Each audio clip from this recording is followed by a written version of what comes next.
विचार विमर्श द्वारा हम इस निर्णय पर पहुंचे हैं कि देवताओं और दैत्यों के आपसी संघर्ष का समाधान केवल समझौते से ही हो सकता है। नारायण नारायण। प्रभु, देखा गया है निर्बल के साथ बलवान समझौते में रुचि नहीं लेते, और फिर दैत्य दुर्वासा ऋषि के शाप से उनकी शक्ति दुगनी हो गई है। वत्स नारद, दैत्यों को विश्वास हो जाए कि उन्हें न्याय मिलेगा तो वो अवश्य समझौता करेंगे। शिव शंकर उन्हें समझाने का प्रयास करेंगे। न्याय की मांग है कि जगत की संपत्ति में दैत्यों को समान अधिकार मिलना चाहिए। अवश्य, जगत की सारी संपत्ति स्वर्ग में देवताओं के ही पास है। नारायण नारायण। ये तो दानवों के प्रति घोर अन्याय है वैकुंठनाथ। अंततः देव और दानव दोनों भाई भाई हैं। दोनों ही दक्ष पुत्री दीति और अदिति से उत्पन्न महर्षि कश्यप की संतानें हैं। अदिति से देवता और दीति से दानव, फिर भाई भाई में भेद कैसा? भगवान भोलेनाथ उचित ही कह रहे हैं। संपत्ति में भाई भाई का समान अधिकार तो होना ही चाहिए। देवर्षि, आपका तात्पर्य स्वर्ग की संपत्ति में विभाजन? नहीं देवराज, स्वर्ग में जितनी संपत्ति है उससे कहीं अधिक संपत्ति समुद्र में है। आश्चर्य है, इस विषय पर आज तक किसने सोचा ही नहीं। समुद्र में अनेक चमत्कारिक रत्न छिपे हुए हैं। हमें असुरों को समझाना होगा कि समुद्र से निकलने वाले रत्नों का आधा भाग लेकर वे देवताओं पर आक्रमण ना करें। प्रभु, समुद्र के गर्भ में छिपी हुई संपत्ति प्राप्त कैसे होगी? समुद्र मंथन द्वारा। नारायण नारायण।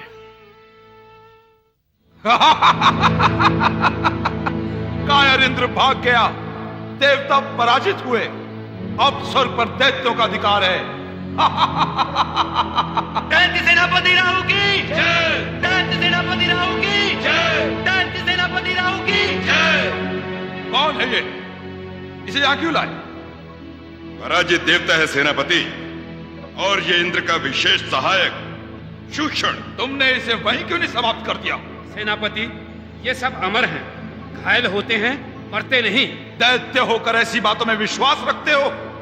तुम्हारे सामने में से अभी समाप्त किए देता हूं। ठहरो दैत्य सेनापति। नारायण नारायण। इतनी शीघ्रता ना करो दैत्य सेनापति राहु। प्रणाम नारद मुनि। आयुष्मान भव। दैत्य सेनापति, यह समय देवताओं को समाप्त करने का नहीं, बल्कि उनसे मेल मिलाप का है। इससे हमें क्या लाभ? आप देवताओं की ओर से आए हैं मुनिवर। नारायण नारायण। ना तो मैं देवताओं की ओर से हूं, ना दैत्यों की ओर से। मैं तो भगवान भोलेनाथ का संदेश लेकर आया हूं। कैलाशपति, हम दैत्यों के शुभ चिंतक हैं मुनिवर। दैत्यराज बलि को स्वर्ग के सिंहासन पर बिठाने के पश्चात हम शिव शंकर के दर्शन अवश्य करेंगे। दैत्य सेनापति, ऐसे झूठे सपने ना देखिए। देवताओं की शक्ति को तुच्छ ना समझिए। शक्ति? नारद मुनि, हमारा एक एक दैत्य 10-10 देवताओं के समान है। ऐसे बड़े बोल बोलने वालों की दुर्दशा संसार देख चुका है राहु। बीती बातों को भूल जाइए मुनिवर। आज हमारे थोड़े से दैत्यों ने देवताओं को स्वर्ग से भगाकर उस पर अपना अधिकार कर लिया है। किंतु दैत्यों को मिला ही क्या? छिन्न भिन्न स्वर्ग वैभव का खंडहर। दैत्य सेनापति, भगवान शिव शंकर दैत्यों को स्वर्ग से बड़ी संपदा दिलाना चाहते हैं। स्वर्ग से बड़ी संपदा है कहां? यही बताने के लिए तो भोलेनाथ ने तुम्हें कैलाश बुलाया है। नारायण नारायण। यदि भोलेनाथ की यही इच्छा है तो हम शीघ्र कैलाश पहुंचेंगे।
स्वामी, आप इतने चिंतित क्यों हैं?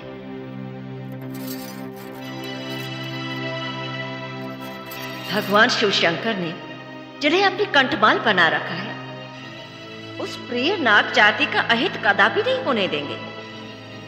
इस वासुकी ने जो कुछ सुना है बड़ा भयंकर है। देव दैत्यों के संघर्ष के बीच मुझे माध्यम बनाया जाएगा। नारायण नारायण।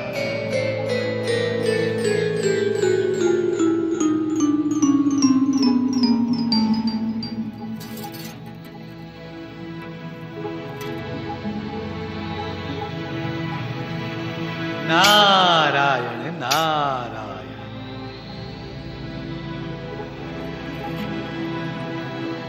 प्रणाम मुनिवर। आयुष्मान भव। नागराज वासुकी, आप व्यर्थ ही इतने व्यग्र हो रहे हैं। भगवान शंकर से मिलने के पश्चात आपकी सारी चिंताएं समाप्त हो जाएंगी। मुनिवर, कृपया बताइए, इन्हें करना क्या होगा? नागरानी, इन्हें जो करना है वो भगवान शिवशंकर इन्हें स्वयं ही बताएंगे। जैसे मुझे ज्ञात हुआ कि नागराज वासुकी बहुत व्यग्र हो रहे हैं, मैं इनकी चिंता मिटाने के लिए यहां चला आया। नागराज, आप समाधान के लिए शीघ्र ही शिव चरणों में कैलाश पर्वत पहुंच जाइए। कैलाशपति की आज्ञा शिरोधार्य है, किंतु परंतु छोड़िए नागराज, शिव अपने शरणागत का कभी अहित नहीं होने देते। श्रद्धा पूर्वक उनकी आज्ञा का पालन कीजिए। नारायण नारायण नारायण।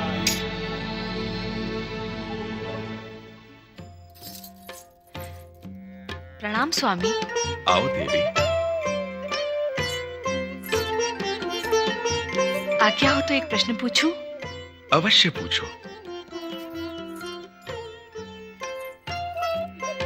ये सुर असुरों में शत्रुता क्यों है? इसका क्या कारण है? स्वार्थ की स्पर्धा और संग्रह करने की दूषित प्रवृत्ति। संग्रह करने वाले दूसरों की आवश्यकता की उपेक्षा कर स्वयं अपने तथा दूसरों के दुखों का कारण बनते हैं। स्वार्थ की स्पर्धा इन्हें एक दूसरे का शत्रु बनाती है। सृष्टि को बहुत ही विचित्र बनाया है ब्रह्मदेव ने। हाँ देवी, विधाता ने जब सृष्टि की रचना की तो उसमें रहने वालों को अलग अलग स्वभाव भी दिए। देवताओं को सुख सामग्री भोग विलास के साथ भय तथा अभिमान दिया। दैत्यों को क्रूरता तथा राक्षस वृत्ति के साथ उदंडता दी। मनुष्यों को लोभ लालच के साथ साथ धर्म भीरुता तथा भक्ति भावना दी। पशु पक्षियों को श्रम तथा स्वावलंबन दिया। जड़ को केवल परोपकार के लिए बनाया। तात्पर्य ये हुआ स्वामी कि जगत के प्राणियों में इच्छा पूर्ति के लिए संघर्ष भावना जन्मजात होती है और ये संघर्ष कभी मिटने वाला नहीं। समूल भले ही नष्ट ना हो देवी, किंतु उसे कम किया जा सकता है। और जो ऐसा प्रयत्न करता है वो हमारी ही आराधना करता है। महादेव, आपने देव और दानवों के सम्मुख जो समुद्र मंथन का प्रस्ताव रखा है, वो उनके बीच नए संघर्ष का कारण न बन जाए। हमारे प्रयत्नों पर विश्वास रखो देवी। जय शिव शंकर। हर हर महादेव। दैत्य सेनापति राहु, कैलाश पर तुम्हारा स्वागत है।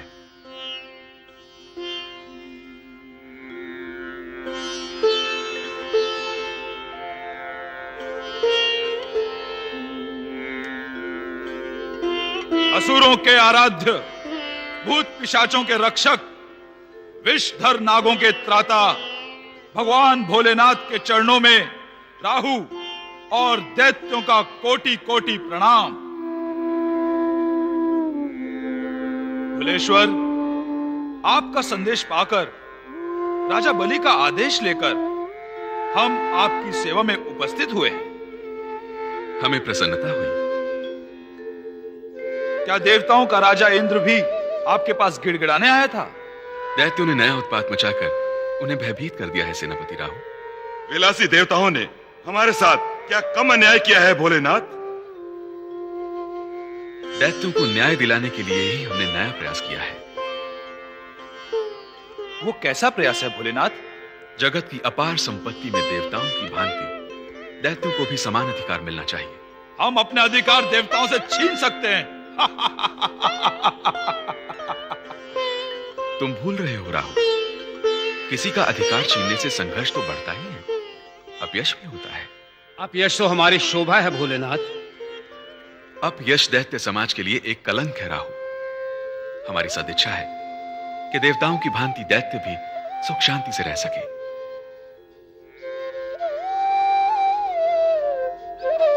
इसके लिए हमें क्या करना होगा कैलाशपति?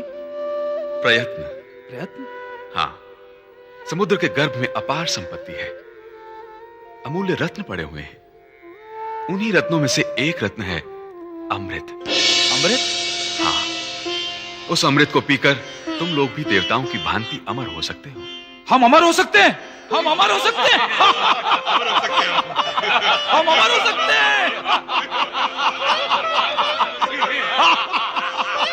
किंतु वो अमृत मिलेगा कैसे? देवताओं और दैत्यों को मिलकर समुद्र मंथन करना होगा। इतने विशाल समुद्र का मंथन कैसे संभव है भोलेनाथ? उपाय हमने सोच लिया है। मंदराचल को मेरुदंड बनाकर वासुकी नाग की सहायता से समुद्र मंथन किया जाएगा।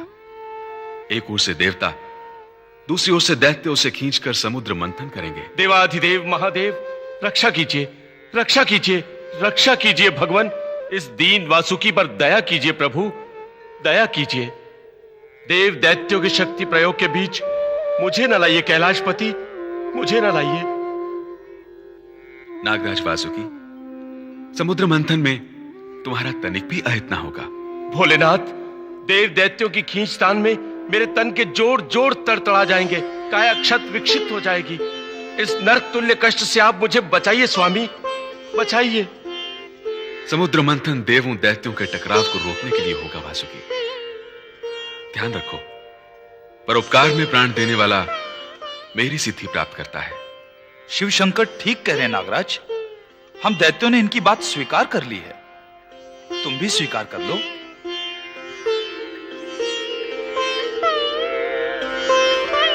जगत कल्याण के पुण्य कार्य में भागी बनो वासुकी, हमारी यही इच्छा है। आपकी आज्ञा शिरोधार्य है भोलेनाथ।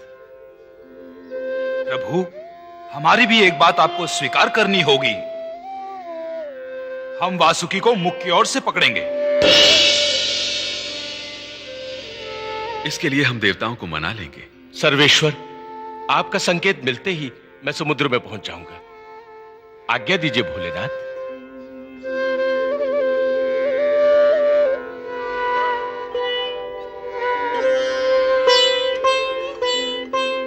हमें भी आज्ञा दीजिए भोलेनाथ। दैत्यराज बलि और दैत्यों से आपकी बात मनवाने के लिए मुझे भी प्रयत्न करना होगा। असुर सेनापति, मुझे वचन दो कि समुद्र मंथन होने तक तुम लोग कोई उपद्रव नहीं करोगे। आप निश्चिंत रहिए भोलेनाथ। जय शिव शंकर, हर हर महादेव।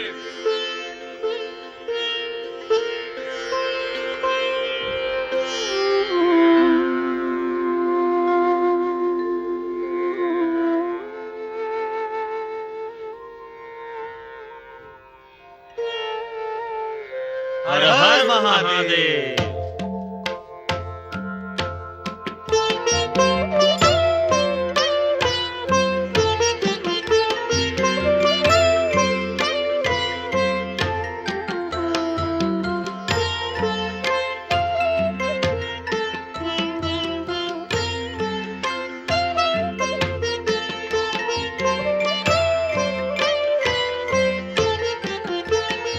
परमेश्वर, दैत्यों और नागराज वासुकी ने समुद्र मंथन के लिए अपनी सहमति दे दी है, किंतु मंदराचल की स्वीकृति उन्हें भी मैंने भोलेनाथ का संदेश दे दिया था, किंतु वो अभी तक आए क्यों नहीं? वो अवश्य आएगा। हर हर महादेव। देवाधिदेव महादेव के पवित्र चरणों में मंदराचल पर्वत का शत शत प्रणाम। कीर्तिमान भव मंदराचल। जिन शिव शंकर की कृपा प्राप्त करने के लिए जन्म जन्मांतर तक घोर तप करना पड़ता है, उन्हीं शिव शंकर ने आज अपने श्री चरणों में उपस्थित होने का सौभाग्य प्रदान किया है। प्रभु, इस दास को सेवा की आज्ञा दीजिए। मंदराचल, सुर असुरों के विवाद को समाप्त करने के लिए ब्रह्मा, विष्णु और महेश ने समुद्र मंथन का निश्चय किया है। मैं जड़ इसको भला क्या समझूं? मंथन से विवाद कैसे निपटेगा? किंतु प्रयास महान है, उद्देश्य पवित्र है। आप तीनों के सिवा तीनों लोक के कल्याण की चिंता और किसे हो सकती है? प्रभु, आज्ञा कीजिए, इस शुभ कार्य में मेरा क्या योगदान होगा? तुम मंथन के मेरुदंड बनोगे। आज्ञा स्वीकार है प्रभु, किंतु सुर असुरों की प्रचंड शक्ति को क्या मैं झेल पाऊंगा? मैं तो एक ही पल में रसातल में चला जाऊंगा। तुम चिंता न करो मंदराचल, मैं तुम्हें रसातल में नहीं जाने दूंगा। कच्छप रूप धारण करके मेरुदंड का आधार बनूंगा। मैं संतुलन बनाए रखने के लिए मेरुदंड के ऊपर रहूंगा। हर हर महादेव। नारायण नारायण। करता धरता आप ब्रह्मा, विष्णु, महेश और यश देते हैं अपने भक्तों को। धन्य हो प्रभु, धन्य हो। प्रभु, मैं सेवा में प्रस्तुत हूं। हर हर महादेव। असुर राज महाराज बलि की जय हो। असुर राज महाराज बलि की जय। दैत्य गुरु शुक्राचार्य प्रणाम। आयुष्मान भव दैत्य सेनापति। महाराज, मैं कैलाश से दैत्यों के एकमात्र आराध्य भूतनाथ भगवान भोले शंकर के दर्शन करके आ रहा हूं। भगवान शिव शंकर हमारे आराध्य हैं। कहो, क्या कहा है कैलाशपति ने? महाराज, भगवान शिव शंकर की इच्छा है कि देवता और दैत्यों का विवाद सदा के लिए समाप्त हो जाए। असुरों और देवताओं के बीच का विवाद कभी समाप्त नहीं होगा असुर सेनापति। क्या महादेव के पास ऐसी कोई योजना है? अवश्य है। उनका सुझाव है देवता और दैत्य मिलकर समुद्र मंथन करें। समुद्र मंथन से क्या लाभ? समुद्र मंथन से जो अनमोल रत्न प्राप्त होंगे उन्हें देवता और दैत्य समान रूप से बांट लेंगे। फिर आपसी संघर्ष का कोई कारण नहीं रह जाएगा। महाराज बलि, आपने स्वर्ग पर आक्रमण करके देवताओं से जो रत्न छीने थे, वो देवताओं ने छल करके समुद्र में डाल दिए थे।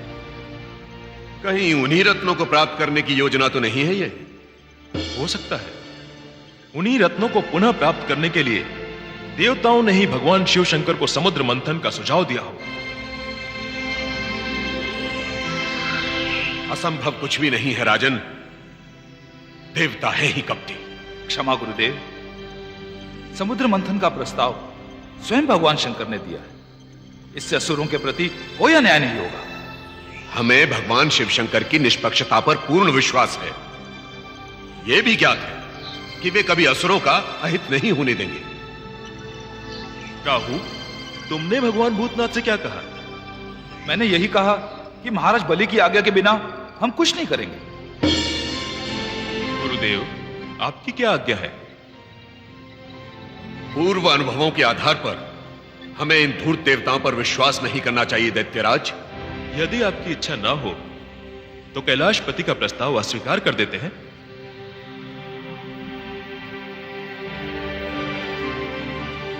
इसका तात्पर्य तो यह हुआ कि दैत्य भगवान भोलेनाथ की सहानुभूति से सदा के लिए वंचित हो जाएंगे। यदि आप दोनों की इच्छा नहीं है तो मैं कैलाश जाकर प्रस्ताव अस्वीकार कराता हूं। ठहरो राहु, हम महादेव की आज्ञा का उल्लंघन नहीं कर सकते। तुम लोग देवताओं के साथ मिलकर समुद्र मंथन करो, किंतु देवताओं से सदैव सतर्क रहो और दैत्यों से भी कह दो कि वो संयम का उल्लंघन न करें। यह हमारा आदेश है। ऐसा ही होगा गुरुदेव, आप निश्चिंत रहें। मैं देवताओं की प्रत्येक गतिविधि पर दृष्टि रखते हुए असुरों को भी नियंत्रण में रखूंगा। गुरुदेव, आप चिंता न करें, आपके हर आदेश का पालन होगा। मैं असुर शूरवीरों के साथ समुद्र मंथन के कार्य में भाग लूंगा। दैत्यराज महाराज बलि की जय। जय शिव शंकर। जय शिव शंकर। शिव महापुराण, शिव महापुराण, शिव महापुराण। रामेश्वर सोमनाथ जय भीमा शंकर, महाकाल वैद्यनाथ जय केदारेश्वर। रामेश्वर सोमनाथ जय भीमा शंकर, महाकाल वैद्यनाथ जय केदारेश्वर। नाथों के नाथ की, भोले विश्वनाथ की महिमा का गा